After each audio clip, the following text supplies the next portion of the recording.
everyone, welcome to the 12 Man Insight Podcast. I'm Mo. I'm here with your boy Tommy. Tommy, you have failed us as a Dallas native, man. You told us Micah Parsons was not getting traded. Obviously, we start with the big news in the NFL. So how did you feel when you saw the news, and what's going on in Dallas? What are the fans and Cowboys fans saying over there? Well, I found out because my roommate he like saw a post on social media and he's like, look at this. I was like, no, you're lying. Like it's whatever. And he's like, no, I like get on Twitter and sure enough, Micah Parsons is a Packer. I'm surprised. I think everyone in this city was pretty surprised, because you see that all the time with contract negotiations, right? You want to get leverage, like, oh, I want out until you get paid. And I thought the Trey Hendrickson deal, they were kind of just waiting on that for a baseline. I know Michael Parsons went way north of that, but I thought, maybe that would just be their baseline. And well, the Packers made an all-in move. The city of Dallas is in complete shambles right now. Losing Luka and getting a good veteran defender in Anthony Davis and losing Micah Parsons and getting a good veteran defender in Kenny Clark. It seems like history is repeating itself a lot faster than Dallas sports fans would want it to. There's definitely a lot of frustration. I think any type of hope that Cowboys fans had going into this year has definitely dwindled a bit. That's not to say they're not a loyal fan base that wants to see their team win, but I just think that their level of excitement and hype for this upcoming season has definitely diminished a little bit. Yeah, and that kind of shows you, man, being a GM is a full-time job, man. Like you can't be an owner and a GM, right? So because like I think Jerry Jones, maybe I don't know, he's getting a little bit older, and like he's a little bit lagging behind, but he's calling this the Herschel Walker trade, right? He's saying, hey, this is gonna be the like new, and maybe he's right. Maybe like, hey, those first round picks, late first round picks, maybe they turn into something, and maybe the Cowboys do something in the end. But man, I don't see it, man. I think I would rather let Dak go. Like if I was rebuilding the Cowboys, I would have kept Michael Parsons and let Dak walk, right? Like and just find like somebody like I would say a bridge quarterback until I find my next guy and just build my team that way. Like, what do you think about the Cowboys' philosophy when it came to building their team? Well, first with the whole Dak Micah statement is I think I would, it's hard because if you get rid of Dak just to keep Micah, then are you the Cleveland Browns? Are you a quarterbackless team with other holes on offense but has a really good number one edge rusher? I mean, it's a tough business. I mean, especially with no quarterback alternative options out there really for Dallas. If you were to let Dak go, I mean, you're punting on the entire season. Um, I think Dak's a really good quarterback, and having him being there is going to keep them, afloat, if I may. I mean, I'm not really sure what their ceiling is at this point with a move like that and kind of what they're looking to do this year. But, letting Dak go is like a total like punt. We're tanking, especially with no clear answer, on the horizon for them. But in terms of the Cowboys, even before they traded Micah, my biggest gripe with the Cowboys is what direction are they going in?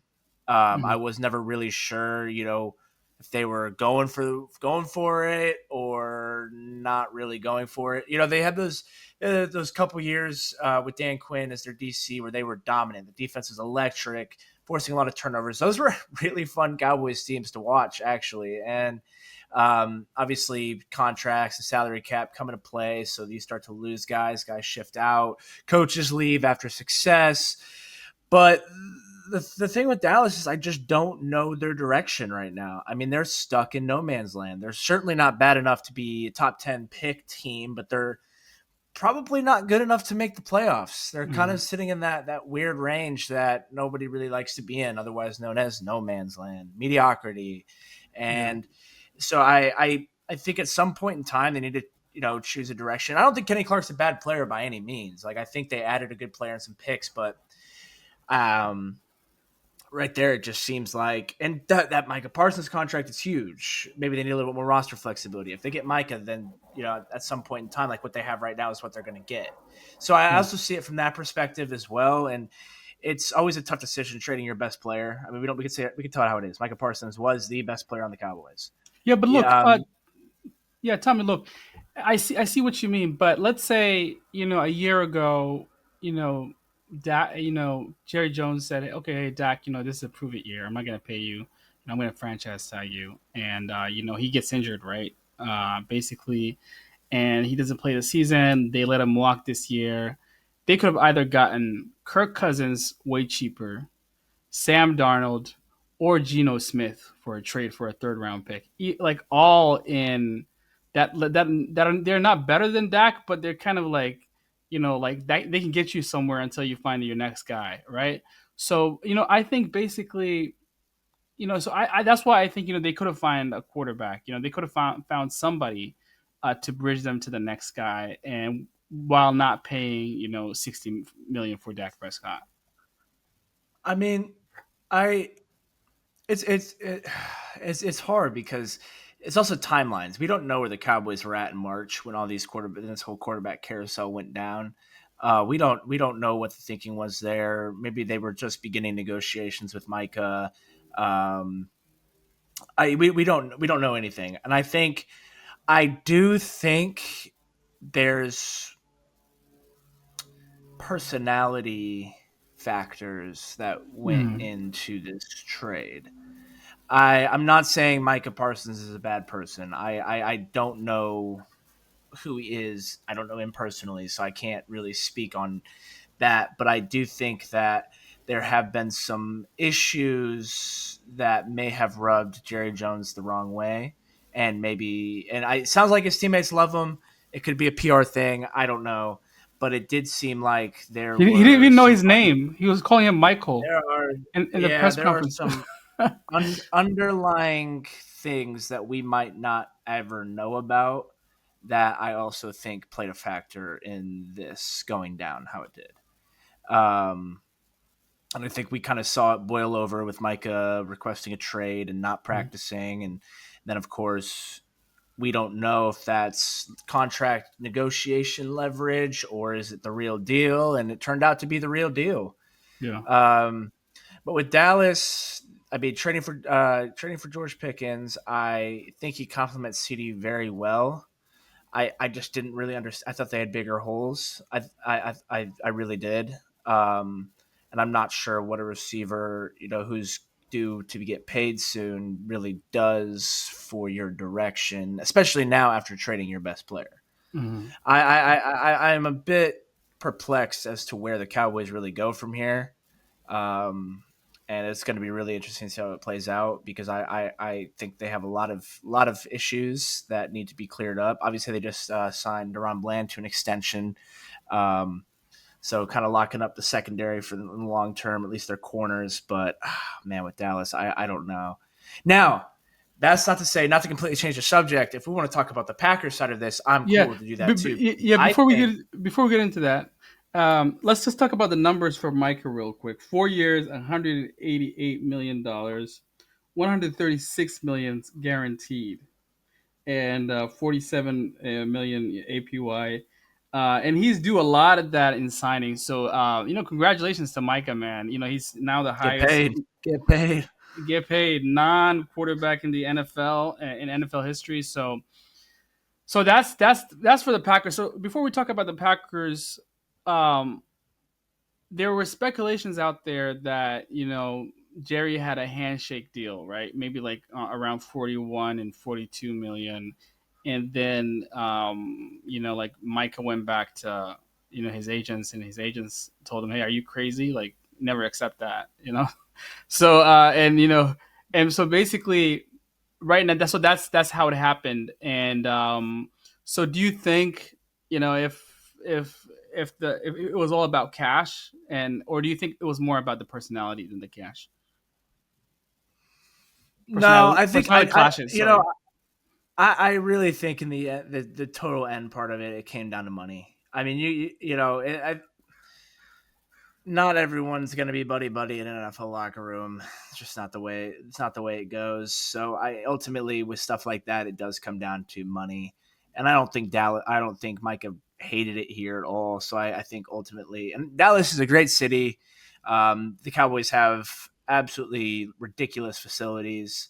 Um, it's a huge brand. To walk away from that has got to be a little bit more than just personality and personality clashes. It's the money. Ultimately, it came down to the money, and I know the agency that Micah has and the agent that he has, and it's one of the best sports agencies in the world. They do a great job. Athletes First. They're in like Laguna Hills, California. I think the headquarters is. I almost interned there one summer when I was in college. Really big time agency out there. They know what they're doing. Like they Nice. definitely know what they're doing, and so they obviously he's represented very well and has an agent that's going to make sure that he is able to get the fullest contract that he can possibly get, whether that's in Dallas or that's where else it had to be. Okay. So now about the Packers side. So Tommy, the Packers are saying that they're all in. Hey, we're Super Bowl or bust. We're going all in. I think I think they might be the best team in the NFC right now, man. Like, just Eagles and them and Lions. With Micah Parsons, their defense was, already good last year, and the only games that they lost were to, I think so, to the Vikings, to the Lions, and to the Eagles. So three of the best teams in the NFC. So so they're banking on Jordan Love. They're saying, "Hey, go win us this thing." What are your thoughts on the Packers side, Tommy? Um, yeah, it's an all-in move. It's exactly as they are all in. I think their window is 4 years, 4 or 5 years now. Like they're going for it. Are the Packers going to get it year one? No. Mm, They have one extreme fatal flaw, other than wide receiver inexperience. Like the receiver room is still has questions, and I know they drafted Matthew Golden and he's looked great, but has Matthew Golden done anything in the NFL yet? No, and that's not to say. And this is before I got 1,000 people coming from my head. Doesn't mean he's not going to. He's looked great in training camp. We just haven't seen it. So once he starts doing that, then it's a different story. But as we currently sit, that's a question. mm, Um, and my opinion on Matthew Golden coming out of the draft, I was not as high on him as maybe other people were. So maybe I'm a little bit still set on what I believe, but we'll have to see how it goes in the regular season. But that's not the biggest fatal flaw. I believe that the Green Bay Packers have the worst cornerback room in the entire league. And yeah, I think that is going to be their fatal flaw. yeah, And the reason why is I'm sitting here looking at the corners. They've got good safeties. They've got good safeties. You look at that corner room, it's bad. It's concerning. And I at first when I was like, okay, like I didn't know the Packers were going to trade Kenny Clark for him, right? And so I'm sitting there like, okay, if they trade for Micah Parsons, you've got Rashawn Gary and Micah Parsons on the edge. You've got Kenny Clark in the middle. Okay, so getting that pass rush, that front, and they're very very athletic linebackers who are good at blitzing as well. That could be enough to kind of cover up the flaws on the outside in the secondary there. And I was like, okay, well they've got good safeties. They can run cover two. They can run cover two high shell all year long. Just spam that. Of course, like they're not just going to run it all every play, but that's going to be their baseline. That's their baseline defense. Because then the corners are just kind of covering that shallow intermediate area, and everything downfield is with the safeties. But the best way to get teams out of cover two is run the ball. yeah, Um, and if you trading your best run defender might scare me a little bit in their ability to stop the run. Jerry mm, Jones said it when after he's like, we need to stop the run. Why do you yeah, trade Micah Parsons? We need to stop the run. mm, Micah mm, Parsons is an elite pass rusher. Micah Parsons is an elite defender, an elite football player. Is run defense his strongest part? No. mm, I think that I'm worried about the Packers when they play Philly. I don't think they're yeah, better than Philly. I don't. mm, Because here's the problem. Philly's gonna go out there, establish a run with two really good receivers yeah, against their corners. I mean, we saw what JSN did in joint practice against their corners. I mean, yeah, it was kind of silly. Um, so I'm worried about the Packers in that sense. I do think there's some holes that teams are going to try to exploit this year, and I'm not sure they have the personnel on the outside to stop that. Could they Yeah. make a trade? Could they make a late ad? Absolutely. But as we currently sit right now, that corner room is the worst in the league. I mean, that's a huge issue. That is going to be their fatal flaw, in my opinion. I don't think they would beat Philly when it came down to it with the balance that Philly has, and I think they can attack them in the right ways. Um, I'm not saying it wouldn't be. I'm not saying Philly's going to go destroy them. Like Yeah. that's not what's going to happen. But I just think that when it comes down to it, we're in January, end of the season. Guys are beat up. I think Philly's going to come with a physicality that Green Bay might not be able to match in that time point, and I think that could be a problem. I think Detroit's a bad matchup for him. Talking about running Yeah. the ball, Yeah. I They still got like some. They lost some pieces like Glasgow and all that, but I think they're still good. I mean, Detroit and Philly are built a little similarly, Yeah. like can run the ball, has two quality receivers on the outside, a tight end that is very capable of catching passes. I don't, I got to really start to see Green Bay to like, I got to see it before I can, start to crown them anything because I do have some concerns even after the trade for that roster and how it's currently built. But as I Yeah. said this year, they've got time to bolster that and really really go get it. So, I mean, if you can go get a guy like Micah Parsons, you got to do it though at any cost. I mean, it's a no Yeah. brainer. I mean, the guy is on pace to be a Hall of Famer. Like he's 26, one of the best pass rushers in the league, best defensive players in the league. Just got to go do it. Yeah. Yeah, I like Green Bay. I think they're gonna reach far, man. As you said, yeah, you're right. There's some holes, but man, I think, man, if if Micah Parsons can get you like 12, 13 sacks, I mean, even more than that, man, I think you can go, especially in the playoffs. That's when things really matter. I think that's going to be a huge beneficial benefit for them.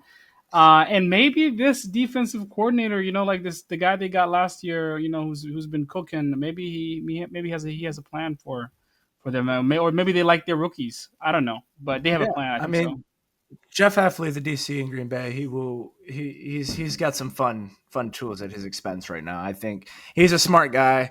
He's a great DC. He was at Boston College before, and I think he will do good things. And like Rashawn Gary paired with Micah Parsons, just tell it how it is. That's scary. I mean, Yeah, Rashawn that's Gary's a yeah, great player too. yeah, That's great that's player. quite that is quite the duo on the edge there. Um, I would be so frustrated to be a tackle in the NFC North right now. I Yeah, would be very, very frustrated to be a tackle in the NFC North. That's a very, very elite pass rush duo there. man, I'm looking forward to the week 4 Green Bay against the Cowboys, and I'm gonna watch that game. I'm gonna see like, hey, what is Michael Parsons gonna do? Maybe he's gonna have a monster game against Dak Prescott, but really fun game to watch. And but hey, moving on. So what is a lot of people on Twitter talking about the Seahawks. Hey, did the Seahawks fumble this? And I put a question out there, and there were some mixed feelings. Some people said the Seahawks did fumble this. They should have gone and getting Micah. And a lot of people, though, the majority of people said, oh no, we didn't have the cap space, and that was just too much money for the Seahawks and too much picks for the Seahawks to give out right now. So because since they're really close to being they're like 1 or 2 years away to becoming like a really elite team. Like I think maybe one more offseason away of becoming like an elite team. So it doesn't make sense, giving out the picks for Micah. But I think if the Seahawks did want to make this, if they wanted to go all in, they could have. They had Adam Dirty there. They had like some familiarity. Maybe Demarcus Lawrence and um, Micah, they don't like each other, so maybe that doesn't work in the locker room. But what are your thoughts of Seahawks? Did the Seahawks fumble this? What do you think? No, I mean you can't fumble something that costs that much. That's an investment. Like you have to be all in on that. So I don't think they fumbled anything. And we had a lot of guys in the building that are connected to Micah Parsons. Mm-hmm. If it had to be done, it would have been done, in my opinion. I think we would have been willing to do something similar um, to get that done if it felt if John Schneider got the right words. Like I don't think the Seahawks would have hesitated. But with something that expensive in terms of assets giving up and the contract, I mean, you have to be all in. There's no fumbling that. There's no half in, half out like that. That is something you have to be certain of because that is huge investment. Like this, anytime you're training for a guy like that, it's an all in move. So it's go time. Your window widens in the short term, and the hinges get a little loose in the long term, and could be ready to close. So I think with Seattle, especially with the Jamal Adams trade, I Oof, mean, don't you remind look me of back that, and man. that Oh, was exciting. That was so exciting in the moment, and yeah, it blew up right in their face and set them back so far. So I think there is some hesitation in that department too, just to not just as we start to build ourselves up from the setback that was. We don't want to just put all our chips back in and see what happens again. Like, 'cause I same deal though. I don't know if us trading for Micah Parsons puts us over Philly in this current day. That's how I yeah, see it. Like, does a trade like this that requires 2 first round picks, a really good player, and then of course paying a player more on average than Patrick Mahomes? Does that yeah, like you are looking like are we going to the Super Bowl or not? Really, yeah, or yeah, like exactly. and I don't know if I would have been able to confidently like I would say it. Don't get me wrong, but like Yeah, I don't know if I like deep down in my heart would be able to confidently say it and believe it. Like oh yeah, we are like we have the best chance to do it. There's no yeah, guarantees, but they just like is that the best chance? And I don't think Seattle fumbled it though. I think that's not the case at all. I don't think that's the grief we should be giving Seattle either. I mean, yeah, every team had a chance to do it and yeah, they didn't. And I think the Seahawks, out of a lot of these teams, knew a lot about Micah. Had the guys in the building that know Micah, and we didn't do it. So I think we should take comfort in that and just keep moving forward with who we have. yeah. Check this out.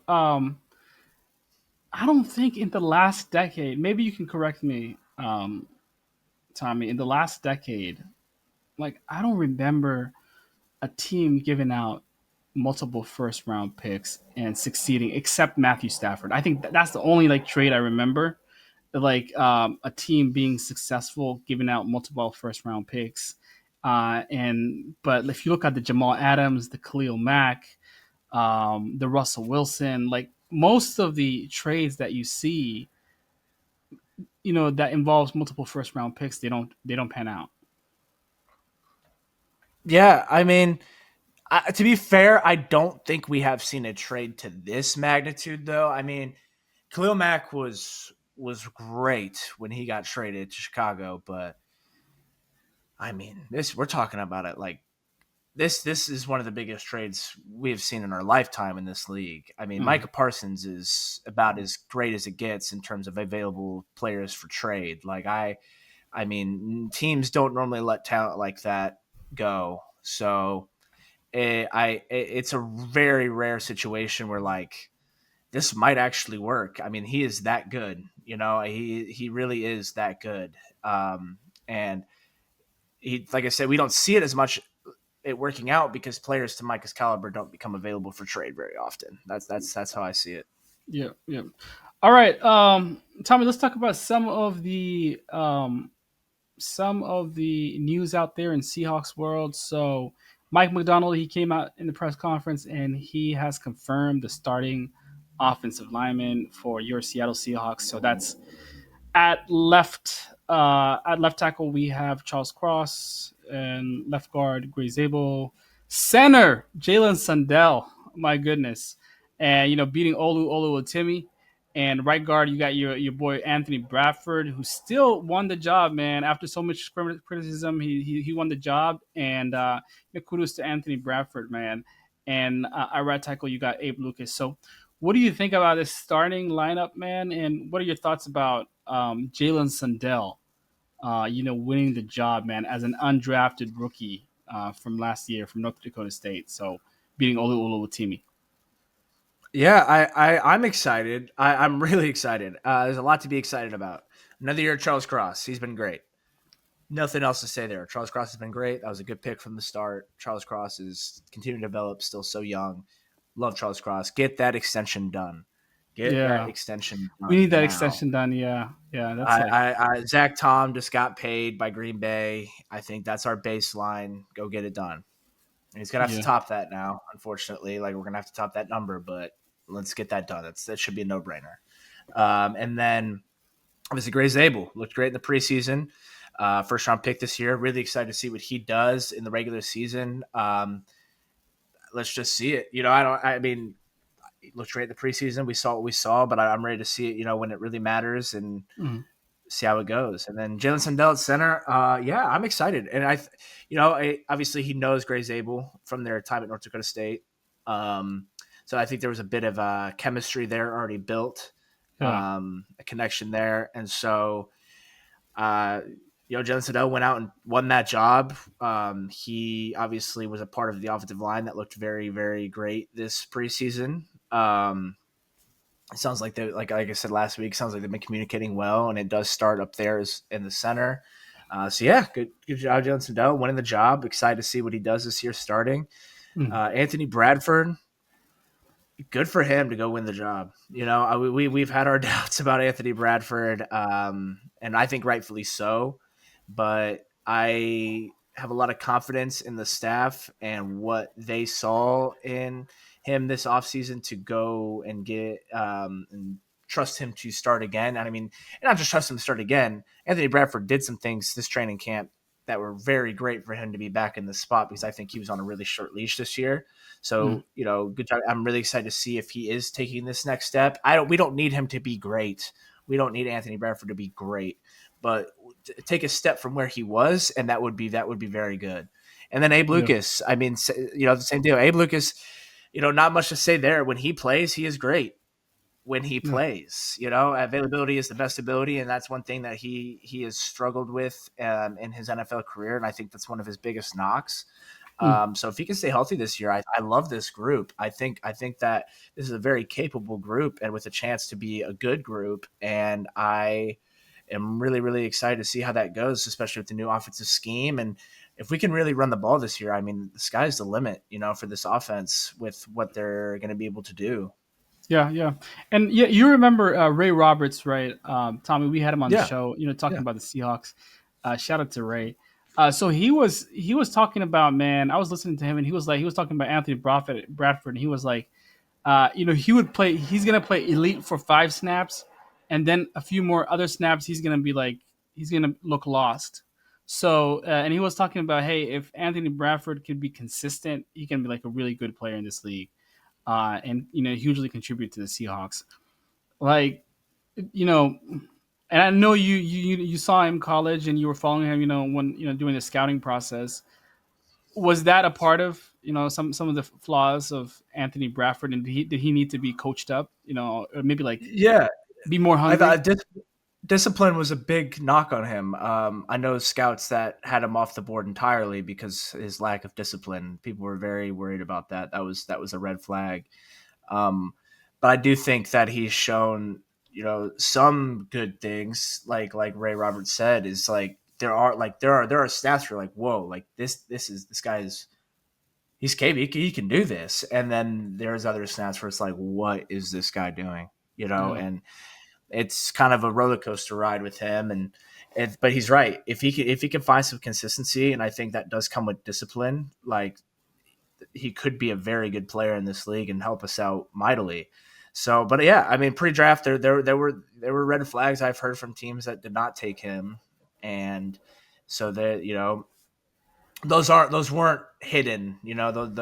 Some of these things that he has, they were not hidden. They were known before, and the Seahawks still drafted him, and hopefully this year he can put it together a little bit, and that would be huge for us. yeah, yeah. The youngest offensive line, one of the, if not the youngest, one of the youngest offensive line in the league, man. I'm super excited to see these guys grow together. And hey, if they ball this year, man, if they're a dominant force, I'm gonna apologize to John Schneider because he said like, hey, I drafted the guys, like I know what these guys can do. It's up to the coaching staff, and he changed the coaching staff. So, and they brought some more minds to to coach these guys and develop these guys up. So, I'm gonna apologize to John Schneider and that front office if things go well. But yeah, looks promising right now, man. And also was listening to Brian Baldinger, man. The guy, he was on the radio show, and he was asked a question by Brock and Salk, and the question was, if you could buy one, like like a stock of somebody's earnings on this offensive line, like for the next 10 years, like if you could buy like a piece of their earnings, right, for the next 10 years, who would that be? You know, I would have chosen Charles Cross, right? And I'm like, hey, Charles Cross is going to probably get paid, a lot of money. So, I would bet on him. But, he chose Gray Zabel, which was really interesting. And he was like, oh, Gray Zabel is going to outplay everybody in this offensive line. So he's going to be here for years and years until he's like very old. So what are your thoughts on that comment from Brian Baldinger?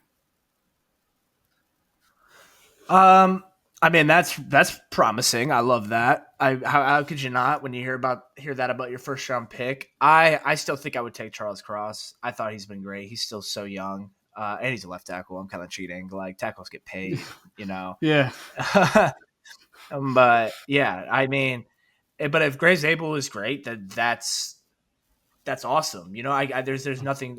I hope Charles Cross and Gray Zabel both get paid a ton. That only means really good things for the Seahawks.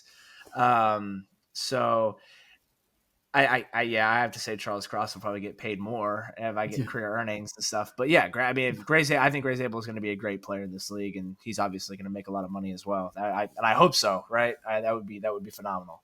yeah. Super excited to see Gray, man, especially in week one.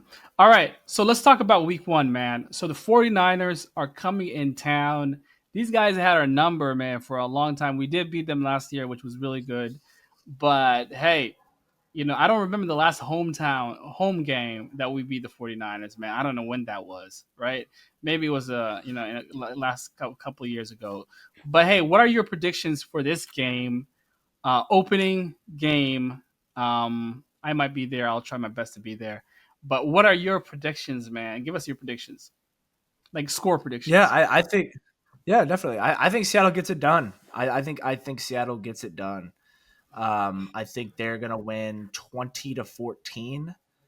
And I think they get a nice week one victory against the 49ers at home, kind of get that home 49ers demon off our back, because you're right, we for some reason they have had our number, and they've had our number in Seattle more often than not lately. And so I'd like for us to get out there, get a quick statement win. I think some people are still really high on the 49ers. I don't think they're going to be a bad team at all. I don't think I see them as, a real threat in the NFC this year. Mhm. Um, yeah, 20-14. Seattle gets a win. Gets ready for a big game in Pittsburgh at 1-0 for sure. I think Ken Walker's gonna have a big game. I think we're gonna run the ball well. That I think it's obviously it's gonna be dependent. I think Ken Walker has a big game. I'm How many rushing thinking yards? 75 plus. I Mhm. think he gets in the end zone. Um, I think it's going to be a big game for Ken Walker, and I do think the Seahawks get a nice victory week one. Nice. Okay, so Ken Walker. So you're saying who's the star of the game? Like who's going to be like the star of the game on offense and defense? I think Ken Walker has the biggest game on offense, and then on defense, I think. I don't think about that.